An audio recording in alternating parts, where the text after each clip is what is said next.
महाराष्ट्राचा आराध्य दैवत छत्रपती शिवाजी महाराजांचा अश्वारूढ पुतळा कोंडी गावामध्ये बसवण्यात आला आहे।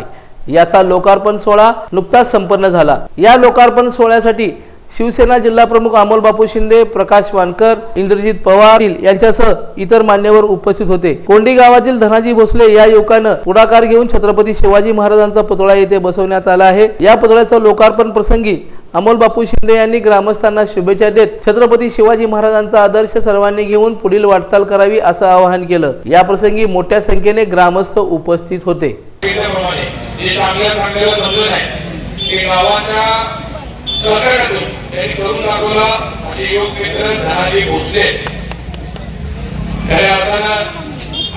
चर्चा करतो की हे काम तेवढं बोलतो तितकं सोपं नव्हतं, म्हणजे निश्चयाला पैसे लावले म्हणून तुला उभारलाय का? नाही, शासकीय लेवलवर कुठलीही मान्यता नसताना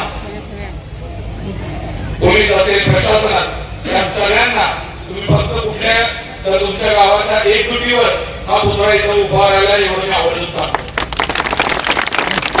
त्या दिवशी या पुतळ्याचा आपण पहिल्यांदा पोलीस स्टेशन पर्यंत जावं लागलं आणि गावातल्या काही मुलांना अटक झाली आणि त्या दिवशी आपण पहिल्यांदा या पुतळ्याचं उद्घाटन झाल्यासारखं झालं। त्या दिवशी तो दिवस मला आठवत आहे, म्हणजे स्वतःच्या करिअरला नाव देऊन मी त्या दिवशी सगळ्यांना विचारलो तो तुमची जेलमध्ये बसायची तयारी आहे का?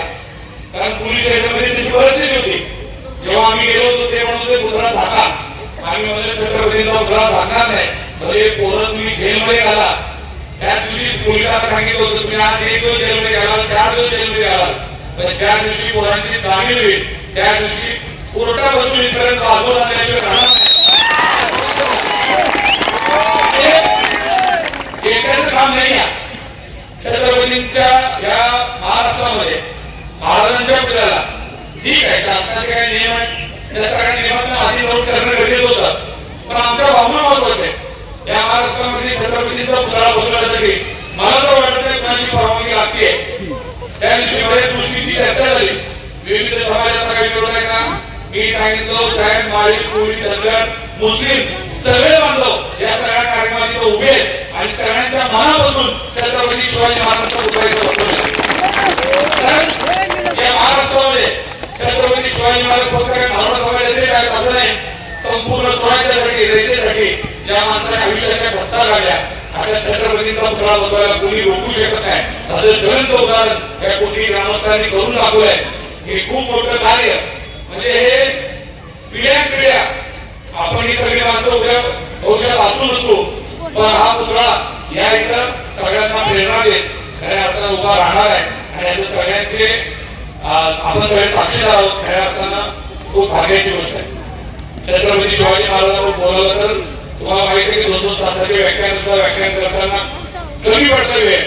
इतकं मोठा म्हणजे विश्वाने जगाच्या पाठीवर जर कुठल्या राजाचा इतका मोठा इतिहास असेल तर ते छत्रपती शिवाजी महाराज आहेत। त्यांचा 150 देशामध्ये इतिहास शिकवला जातो असा एकमेव आहे। म्हणजे एका इंग्रजी पत्रकाराने सांगून दिलेलं आहे की छत्रपती शिवाजी म्हणजे one man the chain of the history, म्हणजे एक माणूस असता तर या पूर्ण भारतातील हिंदुस्थानाची हिस्ट्री इतिहास बदलला असता। इतका मोठा म्हणजे इतिहास जर कोणी घडवलाय, आज तुम्हाला माहिती आहे छत्रपती शिवाजी महाराज आपल्या आयुष्यात आले नसते किंवा आपल्या हिंदुस्थानात जन्म झाला नसता तर आपली काय परिस्थिती असते? आज 350 वर्ष म्हणून 394 जयंती आहे आणि जोपर्यंत या देशात जगात सूर्यचंद्र तारे असणार आहेत तोपर्यंत एकाचाच इतिहास राहणार आहे, तो म्हणजे छत्रपती शिवाजी महाराजांचा इतिहास राहणार।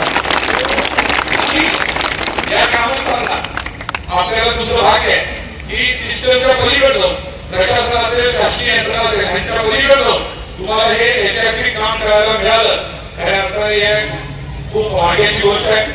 बरेचदा सांगितलं तुम्ही ज्या पद्धतीनं आता जो लोकार्पण होता पुतळा बघितला तर हा 100% शासनाने बनवलाय का काय अशा पद्धतीने दिमागदार पद्धतीने बनवलाय।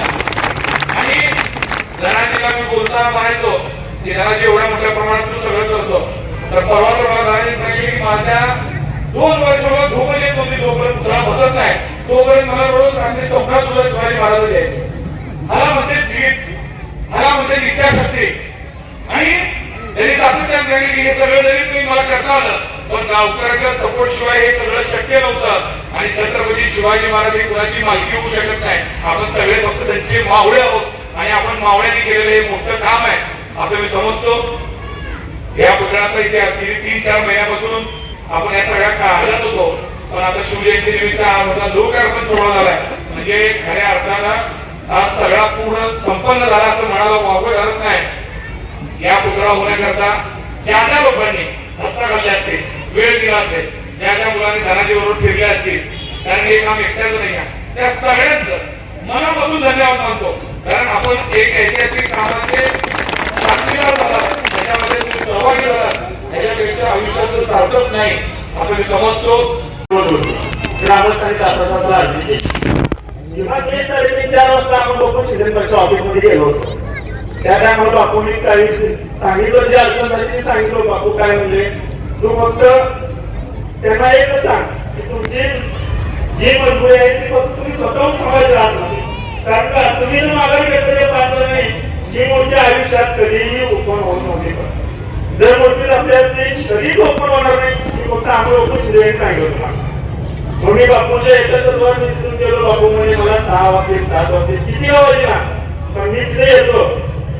रात्रीच्या नंतर 6 वाजून गेल्या 7 वाजून गेल्या. डिपार्टमेंटने काय मुलांना सोडलं नव्हतं आणि गावात ज्या योगाने आम्ही कॉल केला त्या सर्व योगाने एक दुसऱ्याने किमान 150 ते 200 गाड्या आपण उपस्थिती यांच्या घरापाशी गेल्या होत्या. एवढी गर्दी बघून आपण उपस्थिती स्वतःहून जर बसले होते काय करावं काय नाही.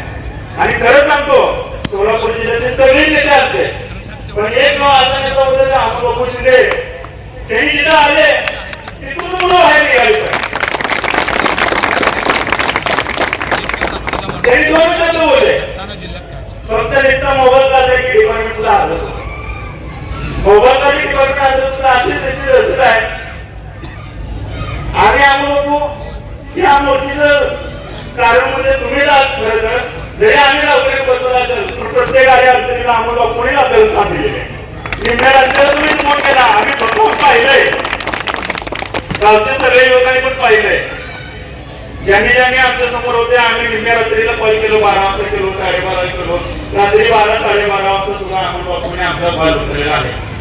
लोकदर्शन मराठी चॅनलला सबस्क्राईब करा, बेल बटनला क्लिक करा व लाईक करायला विसरू नका.